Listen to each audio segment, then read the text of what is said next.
Whenever you like, Mary. Thank you, sir.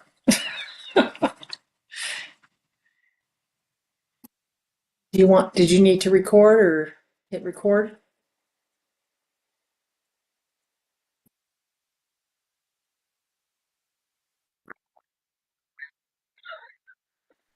I was just about to do that. I know. I'm bossy, bossy, bossy. So welcome everyone, and thanks to Howie G, who is our co-pilot today. So as folks start to wander in, let me just introduce myself briefly for those of you who don't know me, but I'm looking around. My name is Mary Davis. I've been involved with Mission Dharma for at least a decade or so. And I also have a Sangha here in the East Bay called Insight Richmond.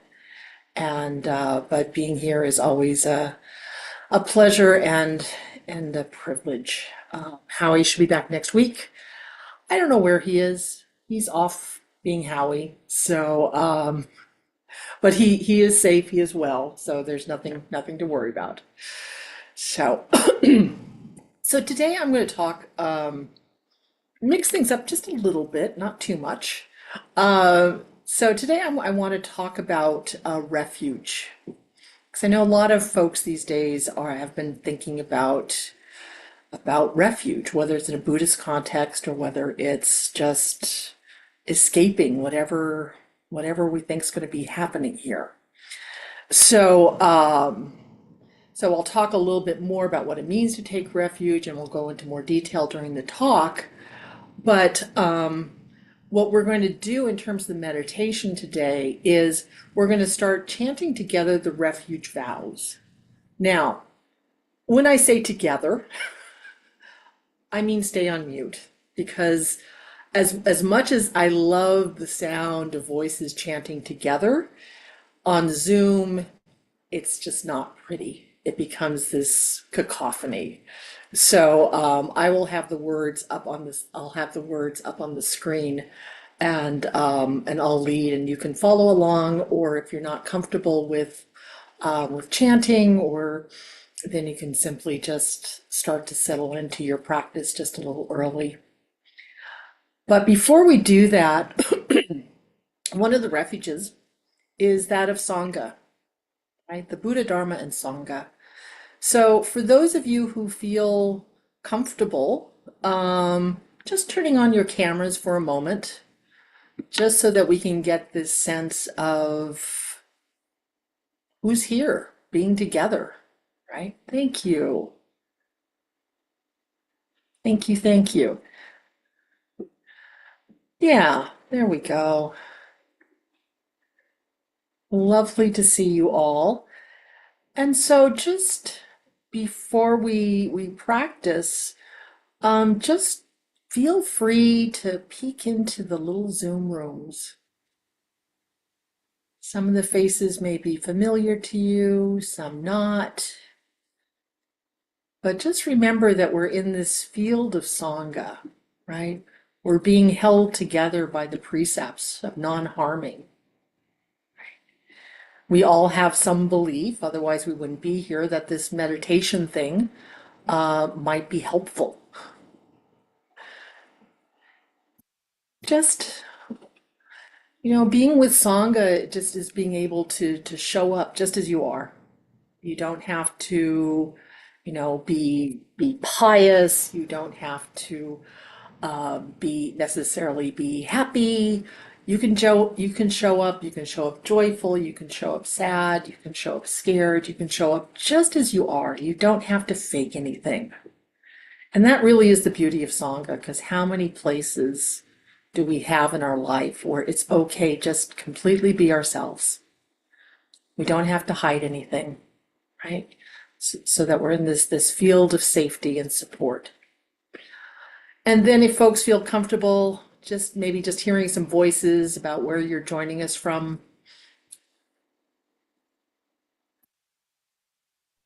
Hello, your name and where you're joining us from. Hi, I'm Amy and I am in San Francisco. Me? Keith in Berkeley. San Francisco. Okay. We got Keith and Evelyn in San Francisco. David in Burlingame. Linda in Sebastopol, California. It's a local crowd tonight. No, I'm from Edmonton, Canada. It's Lee. Ah, thank you. Hello. Hi, Eugene from San Francisco. Hello, Eugene. I'm Robin from across the Puget Sound from Seattle on the Kitsap Peninsula. Yep. I'm Howie, also from San Francisco. San Francisco. Okay. More Couple San more. Francisco. Trisha, Howie, San Francisco. Right. I'm from San Francisco. My name's Seema. Hello, Seema. Nice to see you again. All right. San Francisco. Hello. Welcome, Ajna. Not Ajna, Ajla. So, all right. Anyone else? Okay. So, let's go ahead and take a moment to get ourselves settled physically. You know, sometimes we just have this tendency just to plop down. And just remembering that our practice is special. You know, so we want to really take a moment to find a posture that feels comfortable. So offering ourselves any cushions or blankets or anything that we need.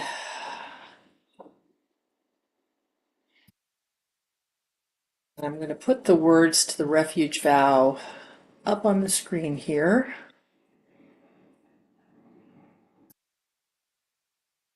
Like I said, if you know the words, awesome, you can join in, but like I said, on mute. And then if not, you can just sort of start your practice and close your eyes and just let the sounds wash over you. Namo tassa bhagavato arahato sama sambuddhassa. Namo tassa bhagavato arahato sama sambuddhassa. Namo tassa bhagavato arahato sama sambuddhassa. Buddham saranam gacchami. Dhamman saranam gacchami. Sanghan saranam gacchami. Dutiyampi Buddham saranam gacchami. Dutiyampi Dhamman saranam gacchami. Dutiyampi Sanghan saranam gacchami. Tatiyampi Buddham saranam gacchami. Tatiyampi Dhamman saranam gacchami. Tatiyampi Sanghan saranam gacchami.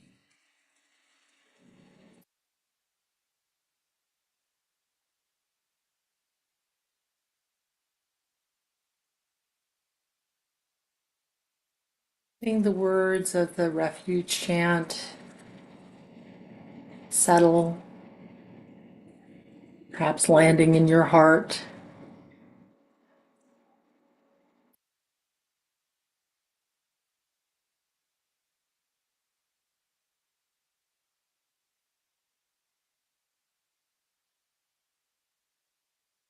It's this invitation now to land, to arrive.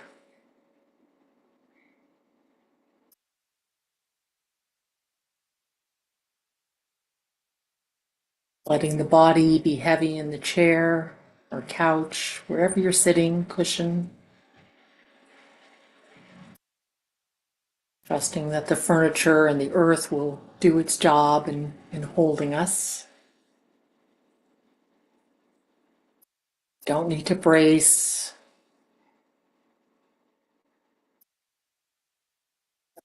Adding any constriction to our body.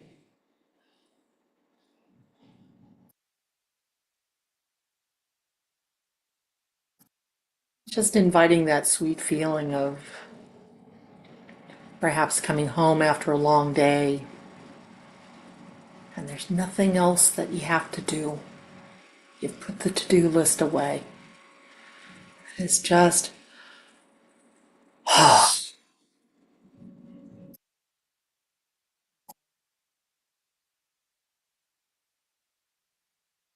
come home to yourself. Let go of the future. It's all just imagination at this point, conjecture, maybe an educated guess. Let go of the past. It's gone. Let go of your labels, identities, your views, opinions.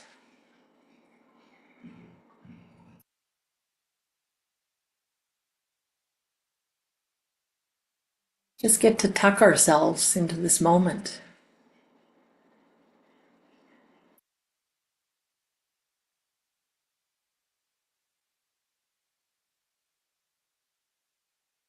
Feeling the body as the body, the ideas of the body, the diagnoses of the body, opinions of the body.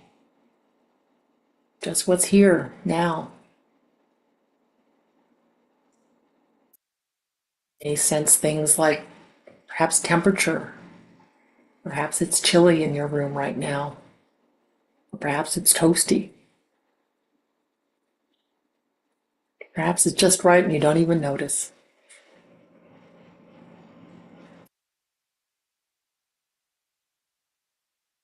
Sensing those places where the body makes contact with the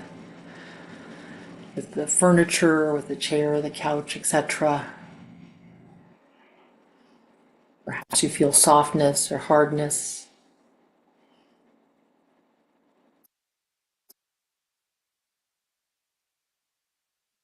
Connection with the earth through our feet.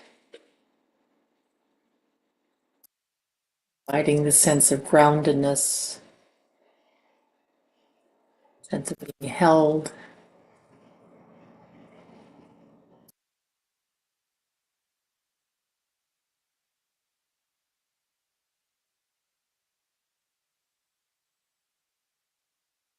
And sometimes what's predominant when we bring our awareness into the body is the places where the body's not feeling so good. Places where there may be pain. Places where there may be tightness and tension, wounding. Can we meet that with tenderness and compassion?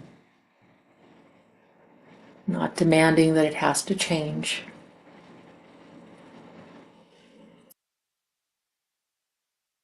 Difficult bits are welcome too.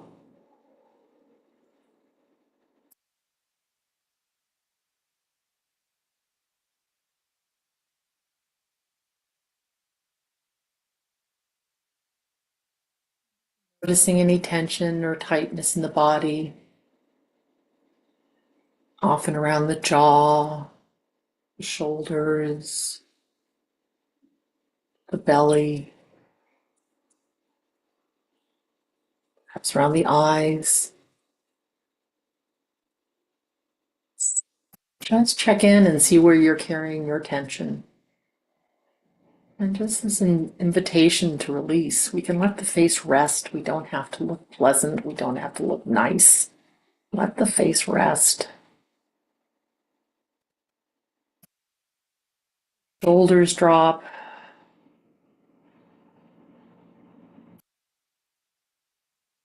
Heart center.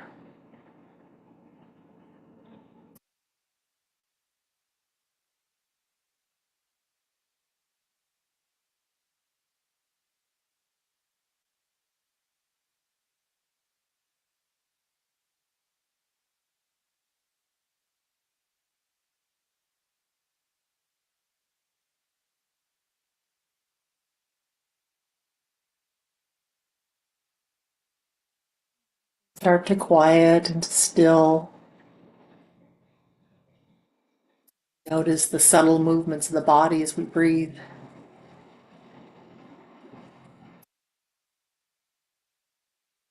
That expansion,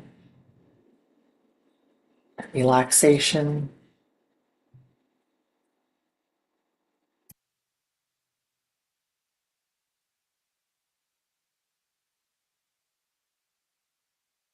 And notice that there's nothing you have to do. The body knows to breathe on its own. So we can just come along for the ride. Inviting a sense of curiosity, loving awareness. What's this in breath like? What's this out breath like? Is breath long? Is it short, smooth, rough, easeful, tight?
We sit in this refuge of Sangha,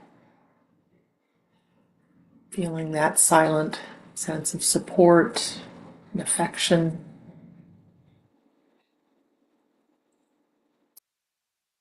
Be with the Dharma, the way things are.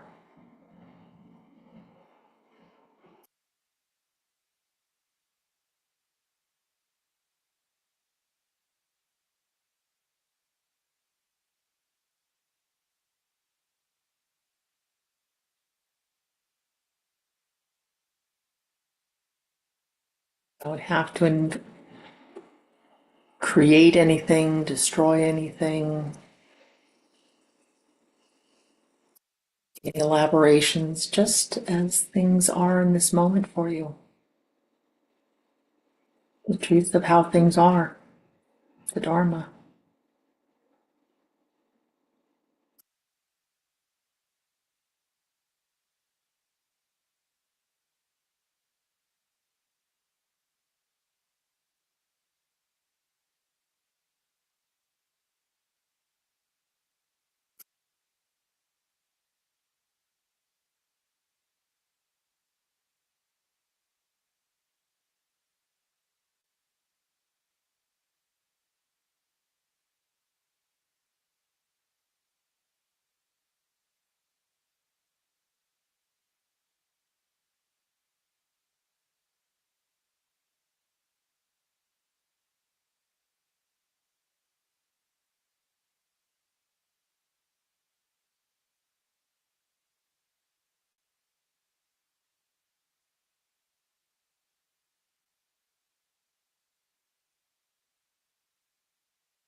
touching into our Buddha nature, this infinite capacity that we have for love and wisdom. Knowing that that's always available to us. We each have a Buddha nature. Remembering that we're taking refuge in the Buddha.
No doubt the thinking mind is churning out thoughts as it does,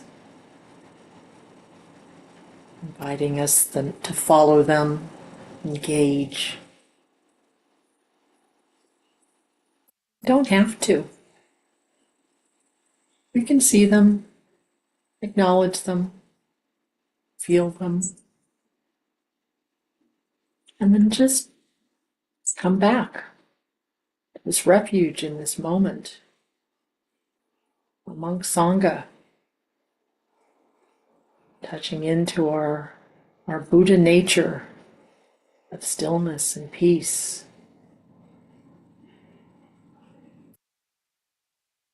They're not the enemy. You don't have to follow them. Just let them come and go.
Nothing to figure out, nothing to chase, nothing to push away.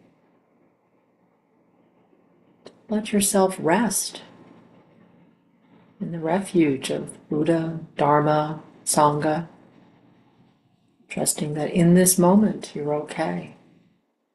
In this moment you're safe.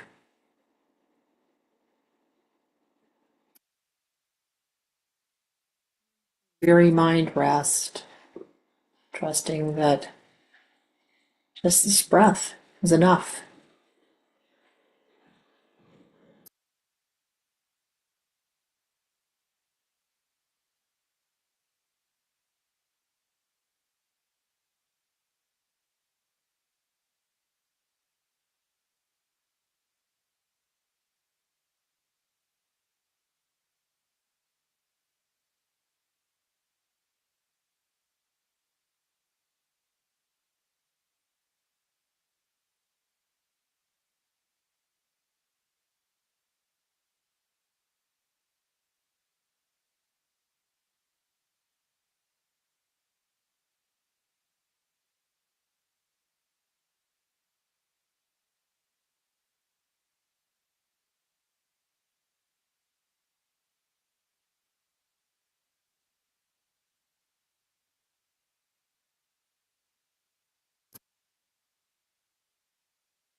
Okay, allowing yourself to take a couple of deeper breaths, letting the body start to move.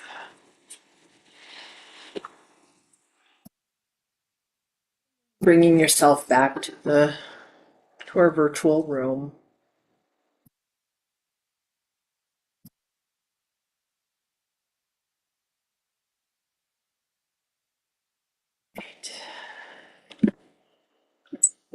Lovely to see you all and to practice with you.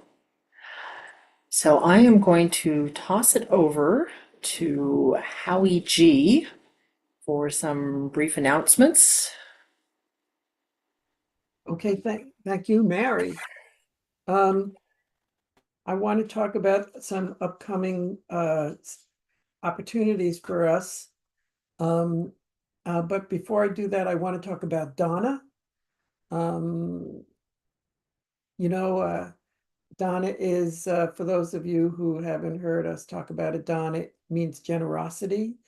It's one of the pillars of our practice here. And it is it just really is the thing that sustains this Sangha and all Sanghas. It's just essential. It's makes me feel good to do it. And there's all kinds of reasons to do it. But I just want to say, they talk about Giving Tuesday, it's always like big deal, it's because it's around Thanksgiving and things like that. But,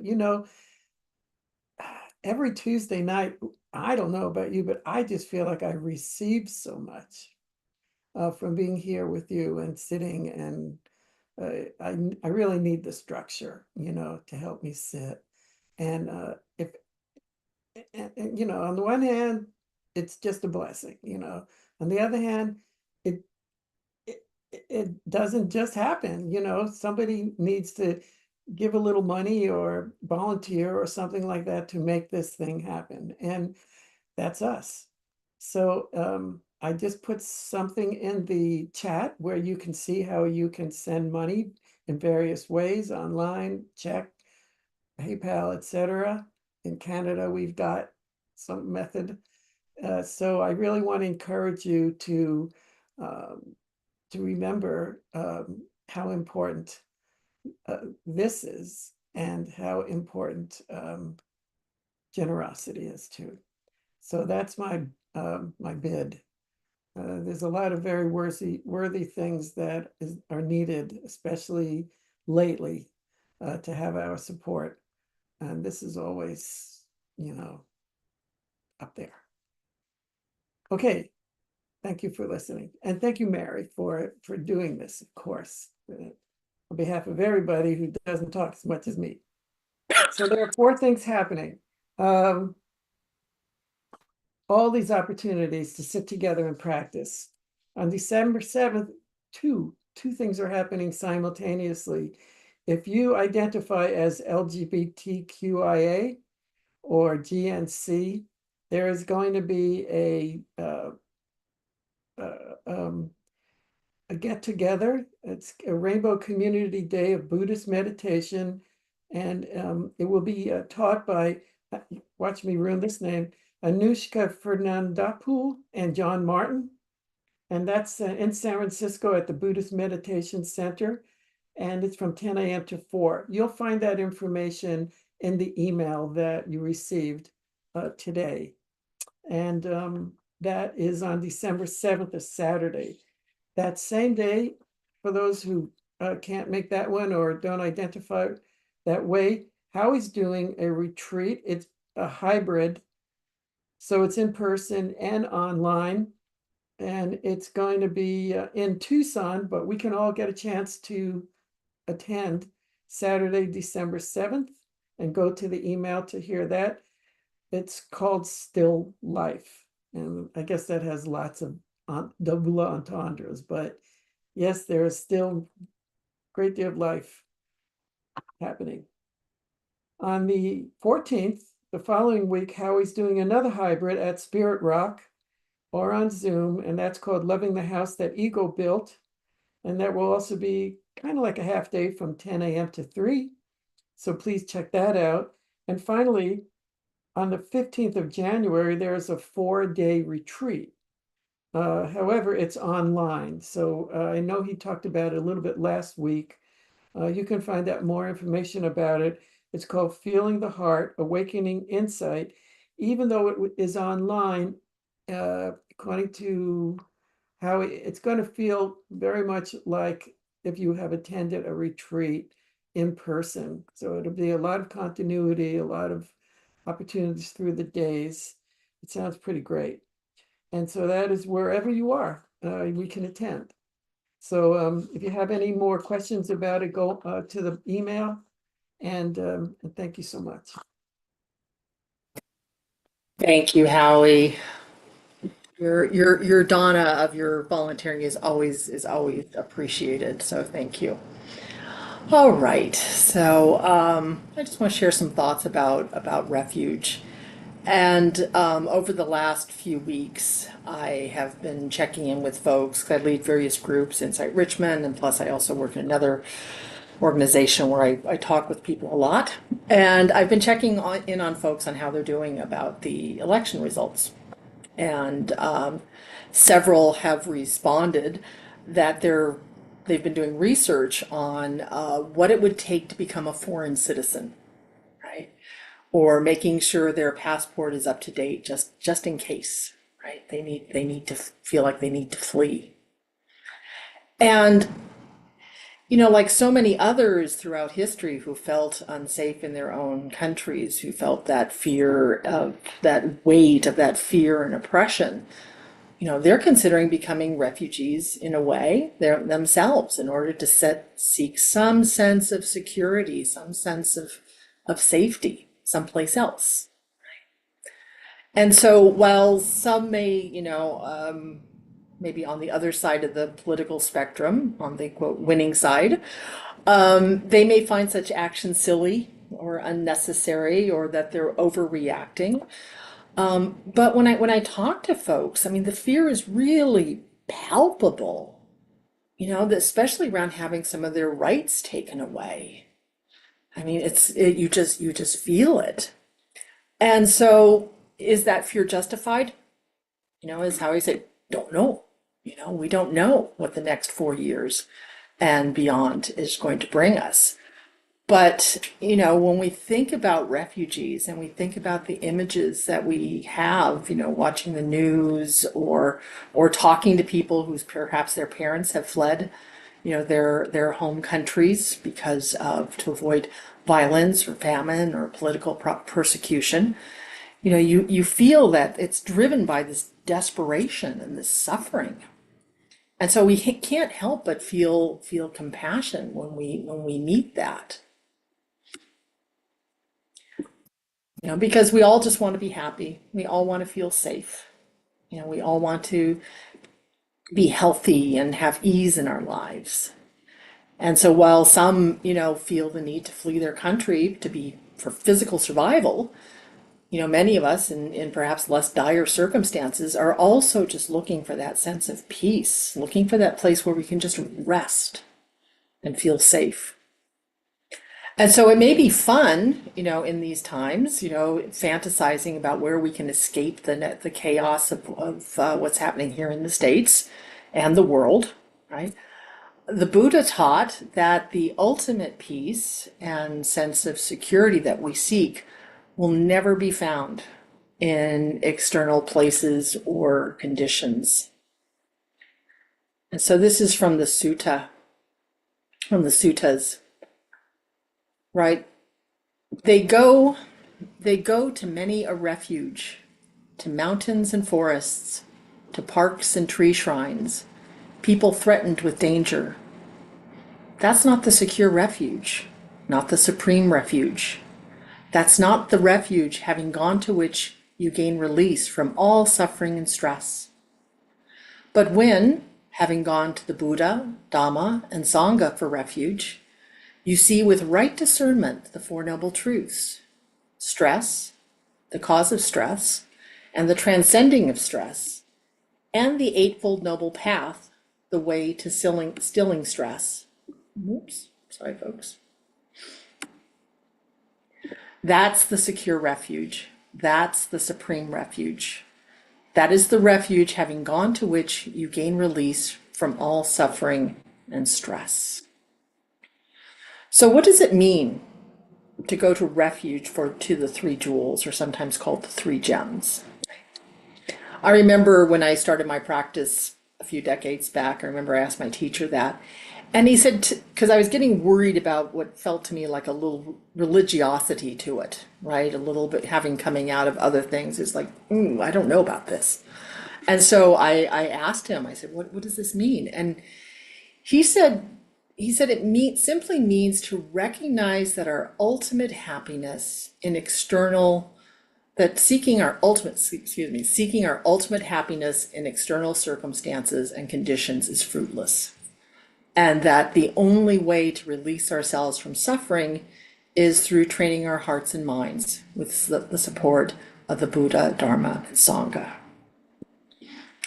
And so these refuge vows, like we did before our practice, now they're traditionally taken before, I'm sure some of you have encountered them, like when you go on retreat, like the first night of retreat, we take the refuge vows, we take the precepts. Some people do them before any practice period. I go in and out of doing them before Insight Richmond. Sometimes I just forget, and then we go back to it, right? So before a practice period. In some traditions, the way I was originally introduced to them, it's actually a way of sort of formally entering the Buddhist path. So, for instance, there's usually some sort of ceremony or ritual where you recite the refuges, before your teacher. And so it's a way of affirming your commitment to the Buddhist path. But in our tradition, Insight tradition, Western Theravada, right, with the lineage of the Thai forest traditions and the Burmese traditions, we simply recite them as a community, as a way of reminding ourselves what we're doing here together. Why are we here, right? Because coming together as a Sangha, coming together to practice and listen to the Dharma, it's different than other group activities that we may do together, right? There's socializing and there's activism and there's hobbies and volunteerism and, we're just hanging out with friends, right? These are all good, worthwhile things. But when we chant together, and particularly the refuges, we remind ourselves that we've come together to cultivate wisdom, to cultivate love, to be non-harming, and to wake up together, right? And so it's a way before our practice of reminding ourselves of all of this. And I've been talking about the refuges a lot because, frankly, after the election, that's where my mind went, because Buddha, Dharma, and Sangha. And so I've been talking about the refuges with various groups I lead. And it's interesting how people work with these, right? For some folks, the chanting the refuges, particularly in Pali, the original language of the Buddha, puts them in touch with this long lineage, that we are now a part of, right? And so for them, it invites a sense of gratitude, this feeling of connection with sort of our spiritual ancestry, right? And for others, and this was the way when I would do chanting before practice, it's really sort of a way of, I saw it as like a transition between sort of my daily mundane workaday life to a place that's a little bit more quiet, that's more sacred. So it became this way of just starting to still the mind, quiet the mind, remind myself why I'm sitting, right? And then for others, particularly when chanting in a group, it connects them with this feeling of warmth and safety of the Sangha. There's nothing like, even if everybody bad singers, right? There's still nothing like that. It's the sound of people chanting or singing together, right? It just sort of opens up the heart space, right? So, but according to, not but, or and, according to Nisaro Bhikkhu, who was a monk and a scholar, he wrote, one of the Buddha's central teachings is that human life is fraught with dangers, from greed, anger, and delusion. And so the concept of refuge is central to the path of practice, in that the practice is aimed at gaining release from those dangers. Because the mind is the source both of the dangers and of relief, there are a need for two levels of refuge. External refuges, which provide models and guidelines that we can identify which qualities in the mind lead to danger and which to release, and internal refuges, i.e. the qualities leading to release that we develop in our own mind in imitation of our external models. And the internal level is where the true refuge is found. So you'll often hear about teachers talking about sort of the two levels of refuge, the external refuge and the internal refuge. So let's talk about each of those in terms of the three jewels. So with Buddha taking external refuge, we're taking refuge in the historical Buddha, right? And perhaps that's by finding comfort and inspiration when we think about the historical Buddha, remembering that just like us, he was a human being. He was not a supernatural being. He was a human being who woke up. And that speaks to our own potential to wake up. Or we can read stories about the Buddha and be inspired by his actions. Or perhaps we take comfort in images and statues of the Buddha. Just sometimes I know for myself when I'm getting agitated, and I do have a lot of Buddhas around here, I can look at one of my Buddhas and I just see that beautiful placid expression, that just, says peace. And it's like, again, that sort of reminding myself that this is possible. So that's sort of the taking refuge in the historical or the external Buddha. And then when we talk about taking refuge in our inner Buddha, right, we're talking about our own Buddha nature, our own capacity for love and wisdom, our own capacity for a peace that goes way beyond external conditions, right? It's that quiet below all the mental noise.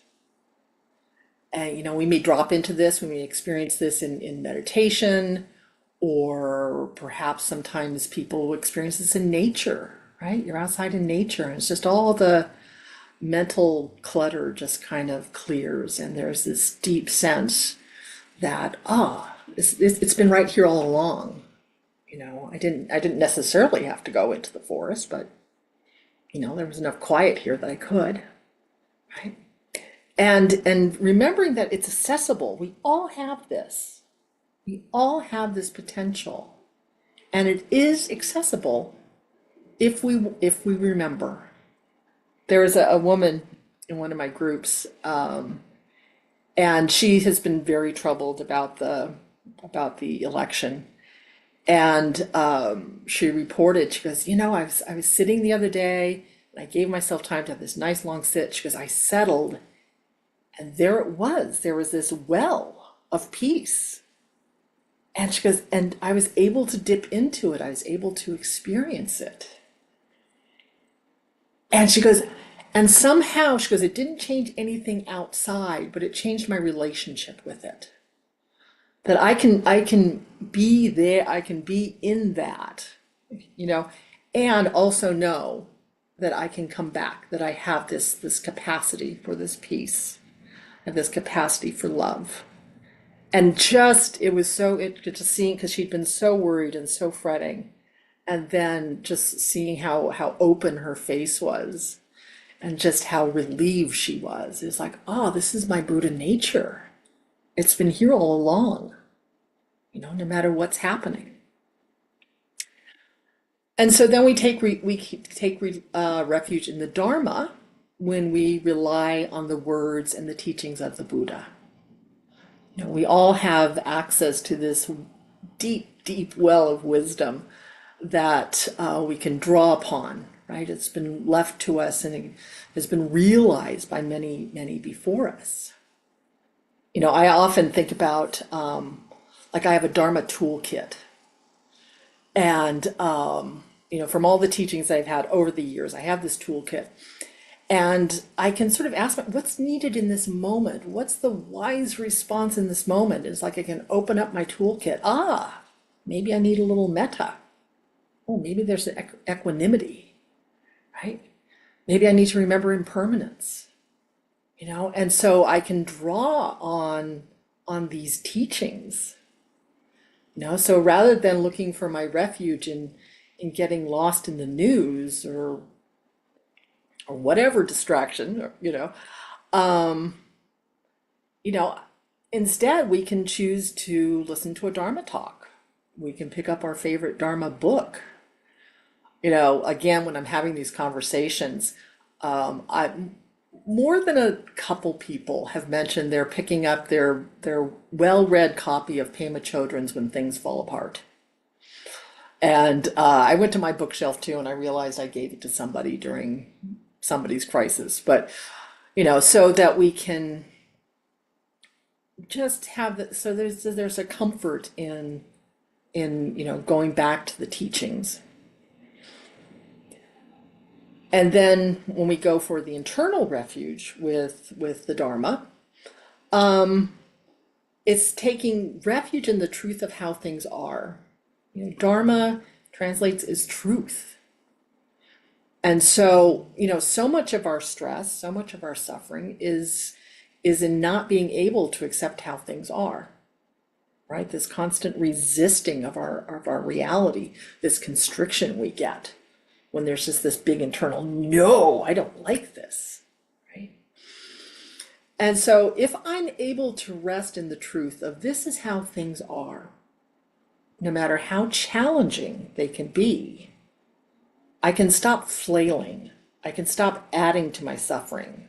I can stop shooting that second and third and fourth arrow, right? We're able to have some sense of equanimity. So we can rest in that. So that's the refuge of the internal Dharma. Is just like, this is how things are. And we're not in reaction to it. We're not pushing it away. We're not wanting something different. We can just rest.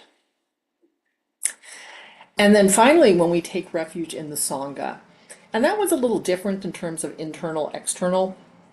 I think of sometimes the refuge in the Sangha as sort of almost like levels, right? Because sometimes they talk in the suttas, they'll talk about the Sangha as sort of as these enlightened beings, right? This pantheon of enlightened beings. And other times, times it's referred to as the ordained are referred to as the Sangha. But in our tradition, and I think just more commonly, it's just a gathering like this. It's just us, right? And so, we can be, when we're taking refuge in the Sangha, again, there's that sense of like, okay, this is, I can relax, I can be safe, I can be myself, I can drop all the pretensions, right? And then when we touch into Sangha, we may touch into a sense of inspiration, a sense of support, a sense of safety, affection, right? Howie's, when people share their practice questions with Howie, I think a lot of us are like, oh yeah, I have that question too, right? And so it's this sharing that's not just for ourselves, but it's for others.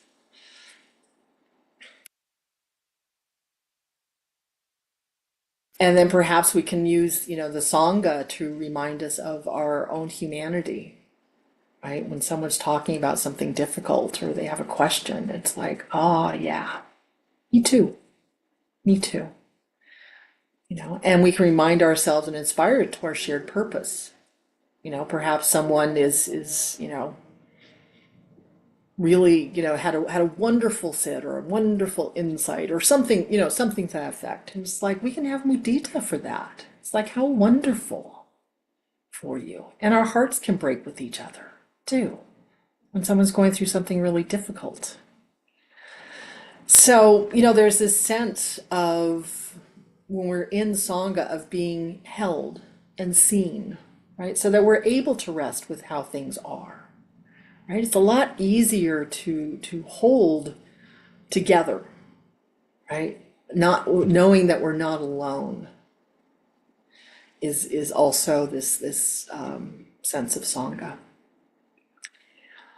And I recently heard or read that Tara Brach had a different reframing of the refuges, or just sort of a substitution.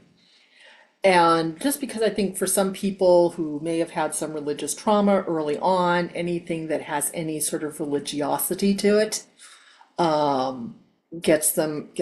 invites a sense of tension. But Tara Brach reframed it this way. She said, rather than talking about Buddha, Dharma, and Sangha, what she talks about is taking refuge in awareness, truth, and love.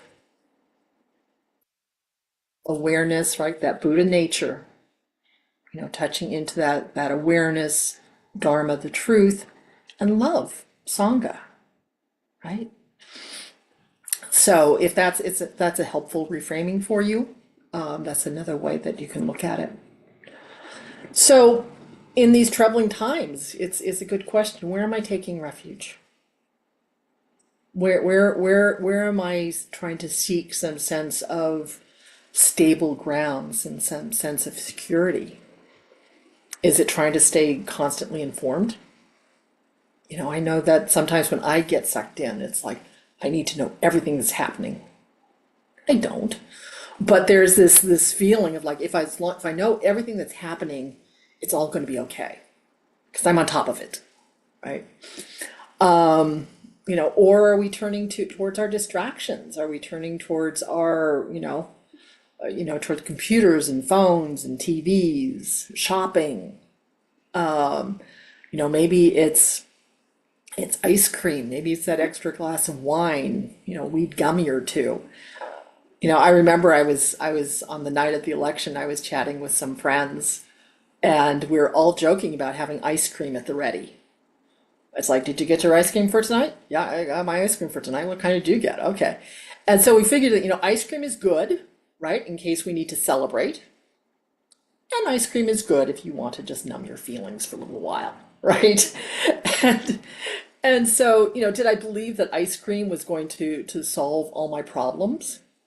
No, but it was delicious and enjoyable in the moment, but that moment was fleeting, right? Ice cream is an unreliable refuge in that it's impermanent, it's fleeting, just like everything else, just like all external conditions. But also, it's funny, and Stephanie and Noemi can probably vouch for this. We were having a board discussion about, maybe Dan's here, I don't know. Well, there he is. We were having a board discussion whether or not to have Sangha on election night. And how he's like, no one's going to show up. No one's going to show up. And I'm like, if ever we need Sangha, we needed it election night. And so I know a lot, we had our usual crowd here. We had, over 50 people on election night, which speaks to our wisdom, right? It's like we're able to, to come to Sangha amidst all the chaos. And when we do that, we're able to touch into some stillness, into some peace. We're reminded of impermanence. We're reminded that, despite our anger and frustration and fear, that we're also capable of love and compassion. We remind each other we're not alone. As Howie likes to remind us, or, if we want a peaceful world, we need peaceful people. That's what we come together to cultivate. And, being able to feel that sense of peace and be able to offer peace to the world. Maybe my circle is pretty small, but there's ripples, right? And enough for doing that, there's ripples and ripples and ripples. Right? And so, even though, winning is great, fun, but, that being able to feel that sense of peace, to feel that and to offer that feels even better. So does it mean that when we go for refuge, we don't try to fix things? No. Something can be fixed, we fix it. Does it mean we're completely passive? No. Out of love for ourselves and each other, we can advocate for what is right, for stopping harm, for making the world a better and safer place for all. But we need to understand that all of these external conditions are not going to offer us the happiness that we seek. So I just want to leave you with a lovely poem by Thich Nhat Hanh. It's called Refuge Prayer. Because I don't remember where I got it. So it's called Refuge Prayer. It's Thich Nhat Hanh. It says, at the foot of the Bodhi tree, beautifully seated, peaceful and smiling, the living source of understanding and compassion, to the Buddha I go for refuge. The path of mindful living, leading to healing, joy, and enlightenment, the way of peace. To the Dharma I go for refuge. The loving, supportive community of practice, realizing harmony, awareness, and liberation. To the Sangha I go for refuge. I am aware that the three gems are within my heart. I vow to realize them.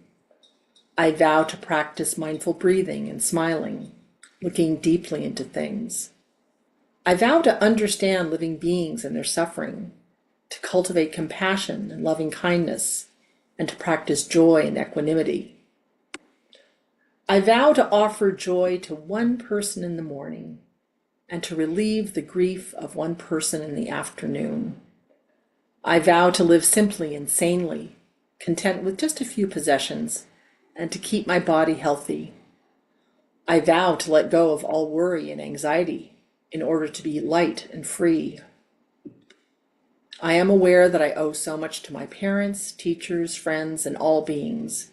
I vow to be worthy of their trust, to practice wholeheartedly, so that understanding and compassion will flower, and I can help living beings to be free from their suffering. May the Buddha, the Dharma, and the Sangha support my efforts.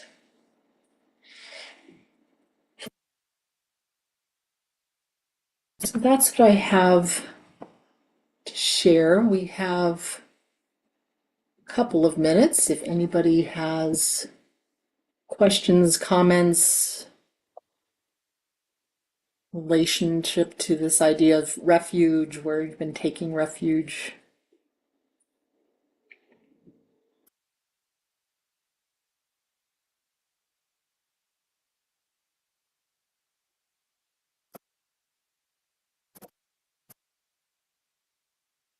Sorry, my dog has the hiccups. She's sitting right. You can't see her. Anyway, she's right behind my back, and so if you've been hearing any weird noises, particularly during the meditation that sounded like snoring or digestive issues, it was actually her snoring.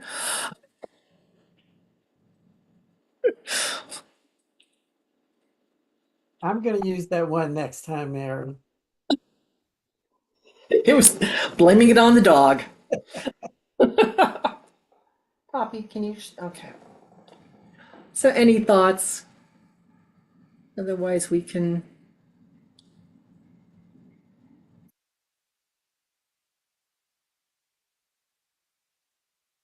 Welcome to Amy.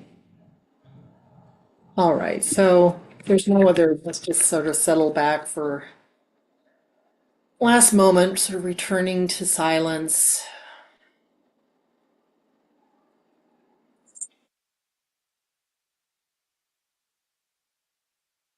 that refuge of Sangha.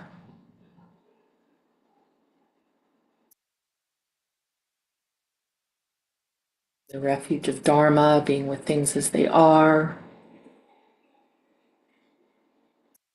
Resting in our true nature, our Buddha nature, the refuge of the Buddha.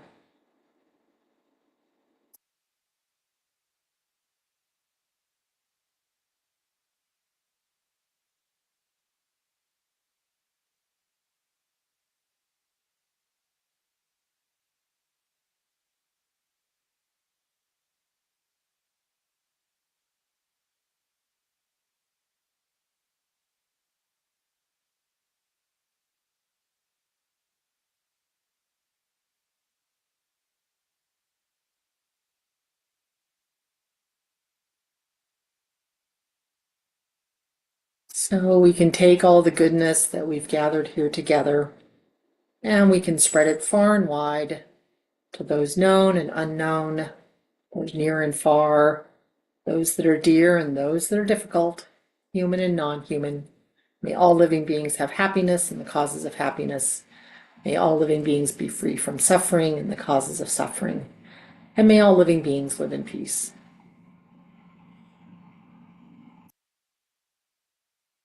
All right, my friends, for those in the States, I hope you have a lovely Thanksgiving and elsewhere, and have a lovely week. And Howie will be back next week, so feel free to unmute and say farewell. Thank you, Mary. Lovely talk. Thank you. Good night. Happy Thanksgiving, you. everyone. Good night, everyone. Right. Thanks.